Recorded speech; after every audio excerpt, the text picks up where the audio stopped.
Deep in the heart of South Africa's Kruger National Park, the Savannah stretches endlessly, a living tapestry of golden grasses, acacia trees, and distant blue hills shimmering in the heat. The air is alive with the calls of birds, the rustle of antelope moving through the brush, and the distant roar of lions echoing across the plains. Here, every sunrise brings new stories of survival. But on this particular morning the land bore witness to a miracle so rare it seemed almost mythical. In a secluded thicket, hidden from the prying eyes of scavengers and rival predators, a lioness named Zola had just given birth to a litter of 3 cubs. The air was thick with the scent of fresh earth and new life. Zola, her tawny coat blending perfectly with the sun-bleached grass, moved with a gentle grace as she cleaned and nuzzled her tiny offspring. The cubs, still blind and helpless, pressed close to their mother's warmth, their soft mewling barely audible above the hum of insects. 2 of the cubs bore the classic tawny coats, their fur dappled with faint rosettes that would soon fade as they grew. But the 3rd cub was a vision of pure wonder, a white lion, his fur gleaming like ivory in the dappled sunlight. His tiny body seemed almost to glow against the earth, a stark contrast to the muted tones of his siblings and the landscape. This rare coloration, caused by leucism, was a genetic marvel, neither albino nor ordinary, but something altogether unique. In the wild, the birth of a white lion is an event of profound significance. White lions are so rare that their presence is often spoken of in hushed tones, as if to utter their existence might summon both awe and misfortune. Their pale coats, while breathtaking, are a double-edged sword, making them both a symbol of hope for genetic diversity and a beacon for danger. The white cub's every movement seemed to shimmer in the morning light, drawing the gaze of every creature nearby. The savannah is a place where camouflage is often the difference between life and death. The tawny cubs, nearly invisible in the tall grass, could slip unnoticed past the watchful eyes of hyenas and leopards, but the white cub, so striking and so small, was a beacon in the sea of gold. His fragility was evident, his steps tentative, his body smaller and more delicate than his siblings. Every rustle in the grass, every shadow that passed overhead seemed to threaten his safety. Yet in these early days the white cub found sanctuary in the heart of his family. Zola's instincts were fierce and unwavering, her body a shield, her presence a comfort. The pride, too, gathered close, forming a living barrier against the dangers that lurked beyond the thicket. The cubs tumbled and played, their tiny roars echoing in the dusk, while the white cub, ever curious, gazed wide-eyed at the world he had entered. As the days passed, the white cub's challenges became more apparent. The relentless African sun, so gentle at dawn, grew harsh by midday, and the cub's pale fur offered little protection. Insects swarmed, and the ever-present threat of predators loomed. But the cub's spirit was undimmed.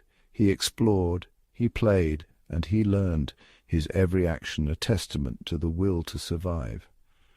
As the sun dipped below the horizon, painting the sky in hues of gold and crimson, the tiny white cub nestled close to his mother, blissfully unaware of the trials his unique existence would bring. For now he was safe in the warmth of his family, a rare jewel in the heart of the savannah, his story just beginning. In the earliest days of her cubs' lives, Zola was the very embodiment of maternal devotion. From the moment her 3 tiny cubs entered the world, her instincts guided her every action. She lavished each newborn with equal tenderness, her movements slow and deliberate, as if she understood the fragility of new life. In the soft golden light of dawn, Zola would curl her powerful body protectively around her cubs, forming a living barrier against the unknown dangers that lurked beyond the grass. Her senses were always alert, ears flicking at the faintest sound, eyes scanning the shifting shadows, yet her focus never wavered from her little ones. Each day began with gentle nuzzles and soft purrs, her presence a constant reassurance to her cubs as they huddled close, seeking warmth and safety in the shelter of her embrace. When the smallest, the rare white cub, struggled to find his place among his siblings, Zola's instincts sharpened. She would nudge him with her broad nose, guiding his uncertain steps toward her belly so he could nurse. Her patience was boundless. She waited as he fumbled, ensuring he latched on and received the vital colostrum, rich in nutrients and antibodies so essential for his delicate start. She licked his fur with slow, rhythmic strokes, not only cleaning him but stimulating his tiny body, coaxing life and strength into his fragile frame. Every whimper, every shiver drew her immediate attention. She responded with a gentle touch or a low, soothing purr, her maternal intuition attuned to his every need. But life in the wild is never simple. The two stronger, tawny cubs, brimming with energy and instinct, often jostled for the best feeding spots. The white cub, smaller and weaker, was frequently pushed aside in the scramble. Zola, ever vigilant, would intervene, using her massive paw or a gentle nudge to make space for her pale son. She balanced the needs of all her cubs, but it was clear she recognized the extra help her unusual cub required. Her instincts told her which cub needed her most at any moment, and she responded with unwavering dedication, never allowing the white cub to be forgotten or left behind. For the first week, Zola kept her cubs hidden away from prying eyes, deep within the thick grass and tangled undergrowth. This seclusion was not just for safety, it was a sacred time for bonding, for the cubs to grow strong under her watchful gaze. She would choose the most concealed spots where the grass grew tall and the earth was cool, and settle her family in a nest of leaves and shadows. Here the cubs could rest and feed without competition, their mother's presence a constant comfort. For the white cub, these days were especially precious. In the quiet, away from the dangers of the savannah, he could nurse and sleep undisturbed, his tiny body pressed close to Zola's heartbeat. She would wrap her tail around him, a silent promise of protection, and watch over him as he dreamed. Zola's care extended far beyond feeding. She groomed her cubs with meticulous attention, her rough tongue cleaning their fur and stimulating their bodies, encouraging healthy growth. For the white cub, her purrs were a constant lullaby, a deep, resonant vibration that told him he was safe. He nestled against her, seeking warmth and reassurance, his small body pressed close to her side. In these quiet moments, Zola would close her eyes and breathe in the scent of her cubs, her heart swelling with a love as fierce as the wild itself. The bond between mother and son grew unbreakable, forged in the gentle rituals of care and comfort that filled their days. Yet even the deepest love cannot shield a cub from the realities of the wild. The savannah is a place of breathtaking beauty, but also of danger and harsh rules. Zola's instincts kept her alert. She would lift her head at the distant call of a predator, her muscles tensing as she listened for threats. She knew that her gentle care could only go so far. The time of safety in the den would soon end, and the world outside was unforgiving. Every day brought new challenges for her vulnerable family, and Zola prepared herself for the moment when she would have to lead her cubs into the open, trusting that her lessons and love would give them the strength to survive. Zola's instincts were often torn. She wanted to protect her weakest cub, to give him every chance to survive, but she was also a lioness of the pride, responsible for the future of all her offspring. The needs of the many sometimes outweighed the needs of the one. Each decision weighed heavily on her, as she balanced her love for her white cub with the demands of survival in the wild. She would pause, her gaze lingering on the pale cub, her heart aching with the knowledge that she could not shield him from every danger. Still she gave him every ounce of her strength, every moment of her attention, determined to give him the best chance she could. Soon the time would come for Zola to introduce her unusual son to the rest of the pride. It was a moment filled with uncertainty and hope. Would the others accept him, or would his difference set him apart? As she led her cubs out into the open, Zola's heart was full of courage and love, her instincts guiding her every step. She moved with purpose, her body a shield and her spirit a beacon, determined to give her white cub the best chance she could in a world that offered no guarantees. In every glance, every touch, Zola's devotion shone, a mother's love, fierce and unyielding in the heart of the wild. At just a week old, Zola led her tiny cubs into the heart of the pride, a moment that would decide their fate. The pride gathered, their golden eyes fixed on the newcomers, curiosity and caution mingling in the air. The two tawny cubs, blending seamlessly with the pride's familiar palate, were greeted with gentle nuzzles and playful swats. Their arrival was met with warmth, their place among the group quickly secured. But the white cub, so starkly different, drew a very different response. His pale coat seemed to unsettle the pride, his every movement watched with suspicion. The lionesses stiffened, their bodies tense as if unsure whether to accept or reject this strange addition. Low growls rumbled through the group. Some lionesses stepped back, their hackles raised, while others circled warily, eyes narrowed in distrust. The white cub's presence disrupted the delicate balance of the pride's social order, introducing a ripple of unease. Even the pride's powerful males, usually indifferent to the arrival of new cubs, hesitated. They sniffed the air, puzzled by the unfamiliar scent and the cub's ghostly appearance.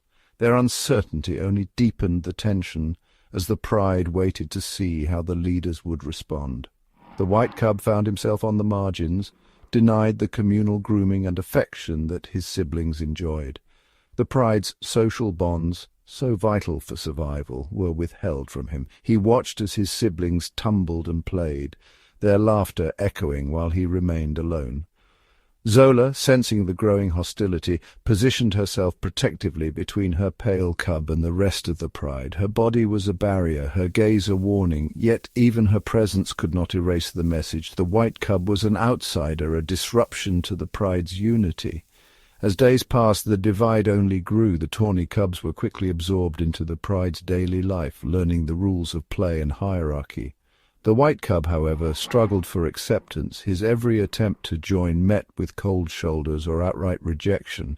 The world around him felt colder, the shadows deeper. Each day was a battle for belonging, as the little white lion faced the harsh reality of isolation within his own family. As the sun rose over the vast savannah, a gentle mist clung to the earth, and the world felt hushed, as if holding its breath. In this quiet the white cub sat apart, his small form dwarfed by the golden grass and the distant shapes of his siblings. Each day he fell further behind, his steps slower, his body thinner, his spirit weighed down by a loneliness that pressed in from all sides. Zola's care for him faded like the morning mist, her instincts now drawn to the robust, tawny cubs. The white cub watched, longing for her warmth, but her gaze slid past him, her tongue reserved for others. The ache of rejection settled deep in his chest. Playtime became a cruel reminder of his difference. His siblings tumbled and chased, their laughter ringing through the air, but he was left on the fringe. His attempts to join met with indifference or gentle shoves. Even the other lionesses, once nurturing, now nudged him away, their bodies forming a wall he could not breach. From a distance he watched the pride, his family, move as one, their bodies pressed close in a tapestry of gold and tawny. He was denied the chance to bond, to learn the secrets of survival, left to observe in silence as life carried on without him. Even the birds seemed to sense his isolation, keeping their distance, their songs tinged with caution. Other animals noticed too. Antelope paused in their grazing, casting wary glances at the solitary figure before drifting away. Jackals lingered at the edge of the clearing, their eyes sharp, sensing the vulnerability of the cub left behind. The pride, bound by instinct, closed ranks. Their unity was a shield against the unknown, and the white cub, so different, so fragile, was left outside that circle. The cold seeped into his bones, and he curled tighter, seeking comfort in his own warmth. For the cub, every step was heavy with longing. He followed at a distance, always on the edge, close enough to see, but never to touch. The ache of belonging gnawed at him, a silent plea that went unanswered. As the day faded and the sky blazed with the colours of dusk, the white cub lay alone, his gaze lost in the distance. His isolation was a silent, heartbreaking reality, etched into the land, the sky, and the very air he breathed. At 5 weeks, the cubs watched their first hunt, learning the art of stealth from the shadows, but for the white cub, blending in was impossible. His pale coat, a stark contrast to the golden Savannah, made hiding futile. Camouflage is a lion's greatest ally, allowing them to stalk prey undetected. The white cub's bright fur shattered this advantage, alerting even the most unsuspecting antelope. Repeated hunting failures followed as prey scattered at the first glimpse of his unmistakable coat. Frustration grew within the pride, and food became scarce.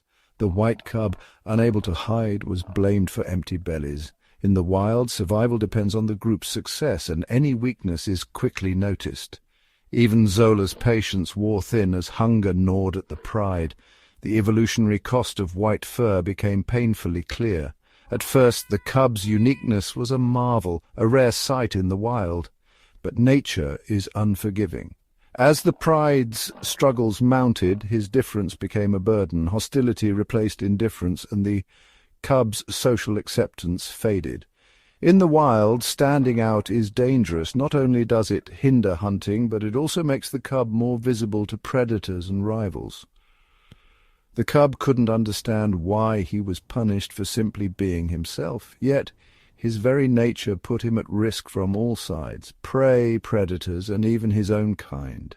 In the wild, white fur is a fatal flaw. Evolution favors those who blend in, and for the white cub, survival itself became the greatest challenge. Hunger and failed hunts forced a confrontation, one that would test the very core of a mother's heart. Kira, the pride's leader, demanded Zola choose between her white cub and the pride. The ultimatum weighed heavily on Zola's soul, igniting a storm of emotions within her. Zola's maternal instinct urged her to protect her vulnerable cub at all costs. Every fibre of her being screamed to shield him from harm, to nurture him, to defy the world for his sake. Yet the needs of the pride pressed in relentlessly. The pride's survival depended on unity, on strength, and on the ability to hunt together. A single weak link, a cub that stood out, that drew attention, could endanger them all. Zola's heart ached as she watched her cub, so different, so fragile, and so innocent. She felt the eyes of the other lionesses, their silent judgment, their growing impatience. The pressure was immense, and the conflict within her grew with every passing day. She defended her cub fiercely, standing between him and the world, but each act of defiance isolated her further from the pride she had always called family. On the 38th day, the lionesses blocked Zola from bringing him along. The message was clear. The pride could not risk its future for one. With a heavy heart, Zola walked away, her son's cries echoing behind her. Each step was a battle between love and duty, between instinct and necessity. For the first time, she actively abandoned him, her spirit torn and battered. The emotional toll was overwhelming, her love for her cub clashing with the primal need to belong, to survive, to ensure the pride's future. The cub learned a harsh lesson. Even a mother's love has limits in the wild. Zola's sacrifice was a silent agony, a testament to the impossible choices that nature demands. He was left alone, his future uncertain, while Zola carried the weight of a decision, forever changed by the cost of survival. Abandonment became a painful routine. With every hunt, the white cub was left behind, his spirit slowly breaking under the weight of isolation. Zola, torn between her duty to the pride and her love for her fragile son, faced an impossible dilemma. The cub, once full of hope, stopped trying to follow. He lay down in defeat, exposed to predators and the harsh elements, his small body trembling with exhaustion and fear. Miraculously, he survived each lonely day, but malnutrition and loneliness left him frail. The world felt vast and empty, and the absence of his mother's warmth was a constant ache. When he fell gravely ill, Zola's maternal instinct overwhelmed her loyalty to the pride. She withdrew from the others, isolating herself to care for her ailing cub, determined to give him a fighting chance. For a brief, precious time it was just mother and son. Zola groomed him, shared her warmth, and watched over him as he regained a sliver of strength. But the pride, watching from afar, saw her actions as betrayal, a threat to their survival and unity. Kira, the dominant lioness, confronted Zola with a final ultimatum. She had to choose, her pride or her son. The tension rippled through the group, each member sensing the gravity of the moment. With a heavy heart, Zola nursed her cub back to minimal strength, knowing what she must do. Her eyes lingered on him, memorizing every detail before she made her final, agonizing decision. She turned away, her love and sorrow etched in every step. The law of the wild prevailed. Zola rejoined the pride, her sacrifice echoing in the silent savannah, while the cub faced the world alone, each forever changed by the heartbreaking choice. Zola led her son far from the pride, her steps heavy with sorrow. When she finally turned away, the cub was left alone, his small form dwarfed by the endless grasslands. The cub wandered, calling out for his mother, his cries swallowed by the wind and the distant roars of other predators. Each night the darkness pressed in, filled with the haunting howls of hyenas and the distant thunder of elephants. Hunger gnawed at his belly. He tried to catch insects and nibble on dry roots, but his strength faded with each passing day. The sun scorched his pale fur by day, and the cold bit at him by night. Danger was everywhere. Vultures circled above, and jackals prowled the edges of the grass, drawn by his weakness. The cub pressed himself low, heart pounding, every sound a threat in the vast, indifferent wild. Days blurred together. His cries grew softer, fading into the endless savannah, a lonely echo swallowed by the wilderness. Yet even as hope dwindled, the cub's spirit flickered, a rare, fragile light in a world ruled by survival. As dawn broke over the endless savannah, the white lion cub lay nestled in the shelter of a thorn bush, its pale fur glowing softly in the first rays of sunlight. The pride, now a distant blur on the horizon, moved with purpose, mothers guiding their young, elders leading the way to new hunting grounds. Though the cub had been left behind, the rhythms of the wild continued, each creature playing its part in the great tapestry of life. Alone the cub faced challenges that would test its spirit. Hunger gnawed at its belly, and the vastness of the plains seemed overwhelming. Yet the cub's instincts awakened. It learned to listen for the rustle of lizards in the grass, to watch the flight of birds for signs of water, and to find shade beneath the acacia trees. Each day brought new lessons, and the cub's resilience grew with every sunrise. The pride, too, felt the absence of the little one. The mothers would sometimes pause, their ears flicking at the faintest sound, as if searching for a missing heartbeat. The cub's siblings played and tumbled, but their circle was incomplete. In the wild, every member of the pride mattered, and the loss of even one was felt in subtle ways. A gap in the chorus of roars at dusk, a missing shadow in the grass. Yet the savannah itself seemed to embrace the cub. Herds of antelope grazed nearby, their presence a reminder of the interconnectedness of all life. Elephants passed in stately silence, their trunks raised in greeting. Even the birds, with their songs at dawn and dusk, offered companionship. The cub was alone, but never truly isolated.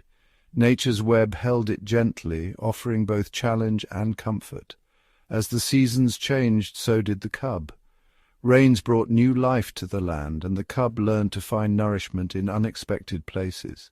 Its fur, once dull, began to shine again, and its eyes sparkled with quiet determination. The cub's journey was not easy, but each hardship shaped it into a creature of remarkable strength and adaptability.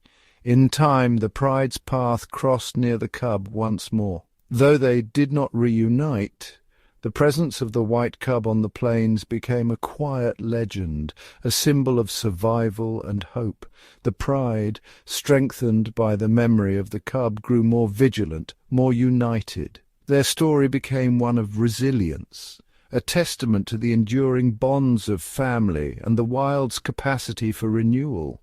The white cub's journey rippled outward, touching every corner of the savannah. Its struggle and perseverance became part of the land story, a reminder that every creature, no matter how small or different, has a place in the balance of nature. The wild thrived, not because it was easy, but because life found a way to endure, adapt, and inspire.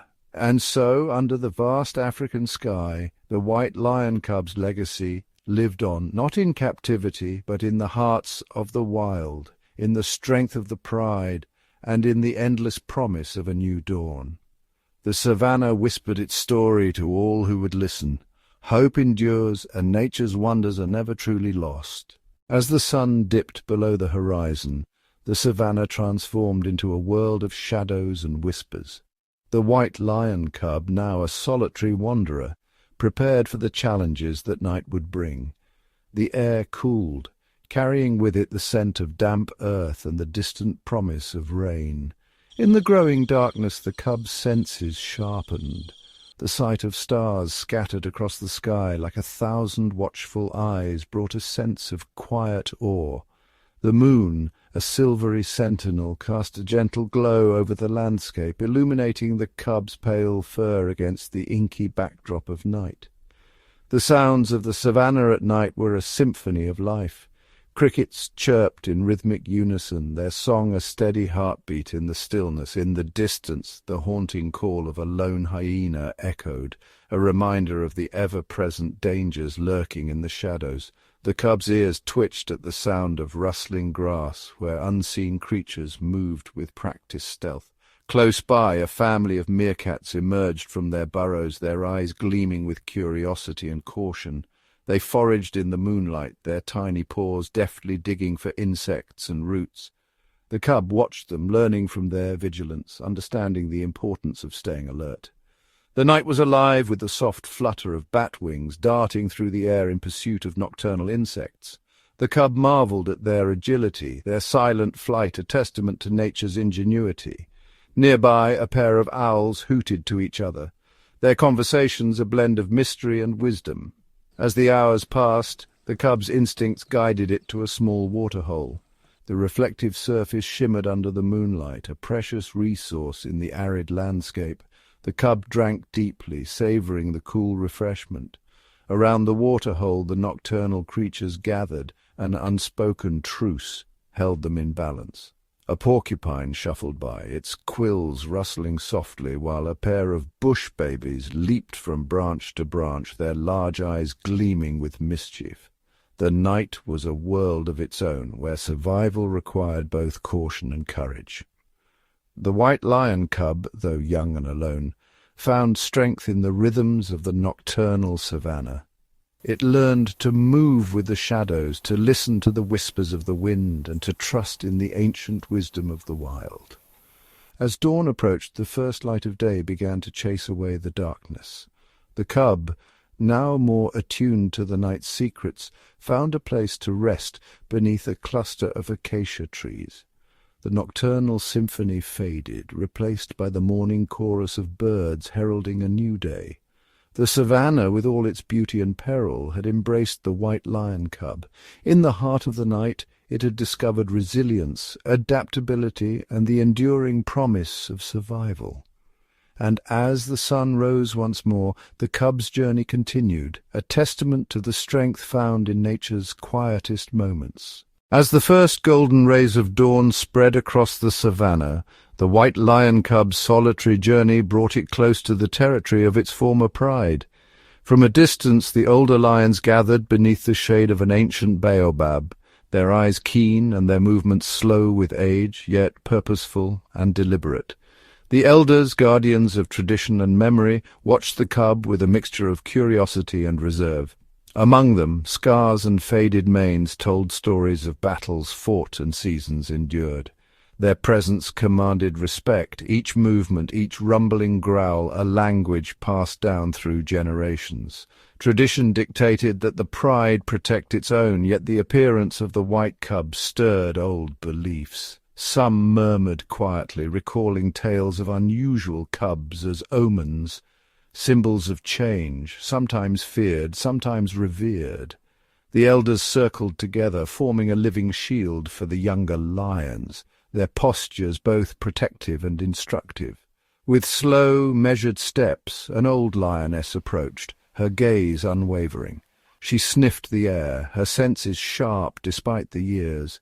The younger lions watched her closely, learning how to judge friend from foe, how to balance caution with curiosity. The elders' behavior was a living lesson, respect for the unknown, but vigilance for the safety of the pride. Low rumbles passed between the elders, a silent conversation that spoke of boundaries and belonging. Some of the older males turned away, signaling the cub was not to be welcomed back. Others, softer in their stance, allowed the younger lions to observe, teaching them that the savannah's rules are not always written in black and white. The cub, sensing the weight of tradition, kept its distance, yet it watched and learned. The way the elders stood together, the subtle signals they shared, the lessons they imparted to the youth, all were part of the fabric of pride life. Through their actions, the older lions showed that survival was as much about unity and heritage as it was about strength. As the sun climbed higher, the elders led the pride away, their silhouettes fading into the tall grass. The younger lions followed, glancing back at the white cub, a living reminder that every pride story is shaped by both acceptance and exclusion, by the wisdom of the elders and the lessons left for those who come after. As the pride's elders disappeared into the shimmering grass, the white cub lingered at the edge of their fading scent, its heart heavy but curiosity alive. Alone beneath the vast sky, the cub listened to the wind, to the distant calls of life that filled the savannah. Driven by instinct and longing, the cub raised its head and let out a tentative, wavering call. The sound, unfamiliar and soft, drifted across the plains, searching for a reply. In response, a chorus of voices echoed back, not from lions, but from the wild orchestra of the grasslands. A flock of guinea-fowl burst into chattering alarm, their sharp calls warning each other of the cub's approach. Further away, a group of zebras pricked their ears, their braying voices blending caution with curiosity. Even the jackals hidden in the brush sent out yipping replies, a language of boundaries and intent. The cub watched and listened, realizing that each animal's call was a thread in the tapestry of survival. Some sounds were invitations, gentle greetings exchanged between foraging antelope. Others were warnings, sharp and urgent, meant to rally or repel. The cub tried again, this time mimicking the low rumble it remembered from its mother. The sound was met with silence. Then the distant trumpeting of elephants, majestic, ancient and unconcerned.